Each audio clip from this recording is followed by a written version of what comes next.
Noble Energy is a global oil and natural gas company with total proved reserves of 1.7 billion barrels of oil equivalent at year end 2014. I am joined by Keith Elliott, who is Senior Vice President for the Eastern Mediterranean operations of the company. Hello, Keith. Hello.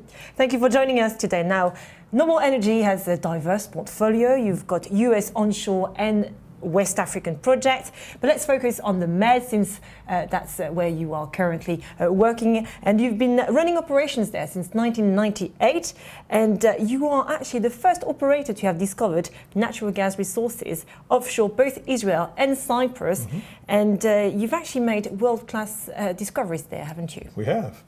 We entered into operations in 1998 in Israel initially, and had our first discovery there in 2000 and began production there in 2004. In 2009, we began to have a string of very substantial discoveries, as you say. First of all, with our Tamar field, which is about a 10 trillion cubic foot field offshore Israel, followed in 2010 by Leviathan, roughly twice that size. And then in 2011 by the Aphrodite discovery offshore Cyprus of about 4.5 trillion cubic feet. All in the period since 1998, we've discovered some 40 trillion cubic feet of gas in what we call the Levant Basin.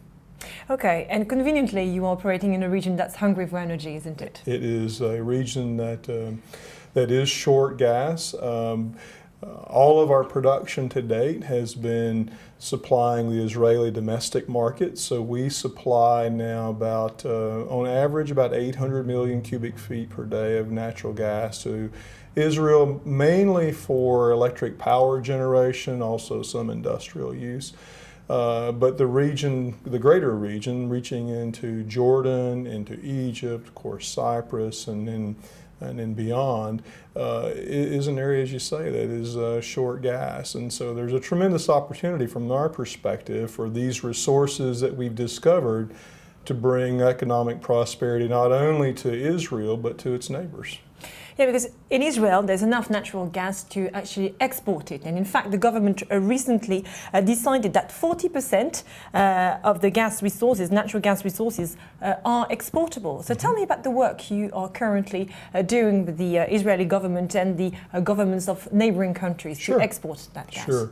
So, as you say, really in 2009, 2010, with the discovery of Leviathan, the framework of regulation, I think, in Israel fundamentally changed. The government went from being a country with little to no gas resource to now this very abundant supply. Over the course of that 5-year period, they've developed an export strategy which is aimed at bringing prosperity from the gas not only to the Israeli population and Israeli citizens, but also to the surrounding region and beyond. And so the government's adopted an export framework. They've also adopted an updated regulatory framework which is aimed at governing ultra-deep water developments of this nature, and they're now in the process of putting those regulatory changes, those regulatory modifications into place. And that's actually forced you to make some changes, hasn't it? Sorry, let me start my question again. This new regulatory framework, oh my God, I have to start again, I'm sorry about that. You can keep your eyes. Yeah. This new regulatory framework has actually forced your company to divest assets, hasn't it? Right. So the framework addresses concerns both from ourselves and from the government's perspective. From the government's perspective, what it does is it provides for a transparency of price in the market, in the Israeli domestic market. It provides for a pathway to competition for other operators to come in and to develop. And it provides a clear pathway for the accelerated development of the next wave of assets, primarily the Leviathan discovery, but also the Tamar expansion. From our point of view, what it does is it provides a clear pathway to regulatory approvals, timely regulatory approvals for those developments. And it also provides fiscal stability, and so it gives us the certainty necessary to make these kinds of investments. So part of what we've been doing is we've agreed to divest certain assets Some very quickly in order to establish that domestic market competition. Others over a longer time period to really in the normal course of acquisition and divestiture type activities in our industry, but all aimed at providing that pathway to competition while giving us a pathway to moving our projects forward for the next wave of developments. It's a double whammy, isn't it, in the sense that you've had to divest assets there, but really divesting the non-core assets are part of the strategy going forward for companies in the current lower price environment. Something that we are always doing is just, as you mentioned earlier, we have a diversified portfolio, and part of managing that diverse portfolio is a continual optimization of that portfolio. And what we're doing in this case is optimizing that portfolio while providing access to significant resources that other people can come in and monetize and develop. And as you say, providing a pathway to funding the next phase of developments in our major discoveries there. So tell me, Keith, what's the overall growth strategy for the MED operations going forward? Well, I think first phase of the strategy is what we're doing right now, which is delivering flawless execution and providing reliable support to our customers. As I said, we've been producing gas in Israel since 2004. In that time frame, one of the things that we've really focused on is being a reliable supplier to the electric power generating companies there. And that's our job one, to make sure that the lights stay on. Beyond that, we're about monetizing the next wave of assets, the gas discoveries that have been made to date. And then beyond that, our longer term strategy is to continue to explore. We continue to hold sizable, deeper exploration prospects in the region, most of which we believe are more liquid-rich prospects. And in due course, with the resolution of some of these matters, our intent and expectation would be able to test those prospects. For all the massive potential of the region, there's a downside, and that's the geopolitical risk. So how do you accommodate that into your strategy? We've been there for a long time. We have had the opportunity to learn the region.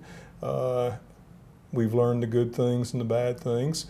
But one thing that we have found to be a constant in the region is economic prosperity benefits all, and economic prosperity crosses geographic boundaries.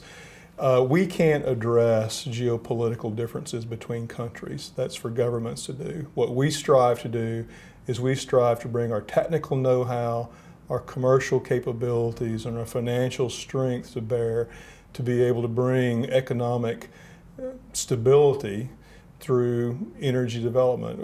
At Noble Energy, we have a purpose that we state, and that purpose is energizing the world and bettering people's lives. And for us, being able to bring that purpose to life in this region is something that we're very proud of and we're very focused on, and it helps us to navigate those geopolitical complexities that we see.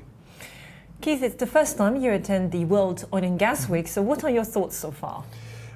Well, first of all, it's a great opportunity to see some old friends and reconnect with them. Secondly, I'd say it's a great opportunity to come up and look around the world and hear what other people are thinking and doing and what they're worrying and what they're addressing. I think I, probably like others, have a tendency to get very focused on my own business day in, day out. And I think it's important to take the time to come to events like this, to be able to network with colleagues in the industry, to be able to share and hear new ideas, because I think that learning and that networking is one of the strengths of our industry and one of the things that we all benefit from, and it's a great opportunity to be here. Now, Keith, I'd like to know if you've heard anything here that has surprised you or inspired you. The inspiring thing has been to hear how others are dealing with the challenges in the industry today. I think it's very easy for us to get into our own world and think that we're the only ones who face certain things. And it's good to come and hear how others are dealing with very similar issues, and also to see how others are taking issues and turning them into opportunity. I think some of the panel discussions I've heard in the last 2 days have given me new insights and new things to take away and think about as to bring into our own business and how we can get through not only the current state of the industry, but come out stronger on the other side. Keith, thank you very much for your time today. Thank you so much. Keith Elliott of Noble Energy.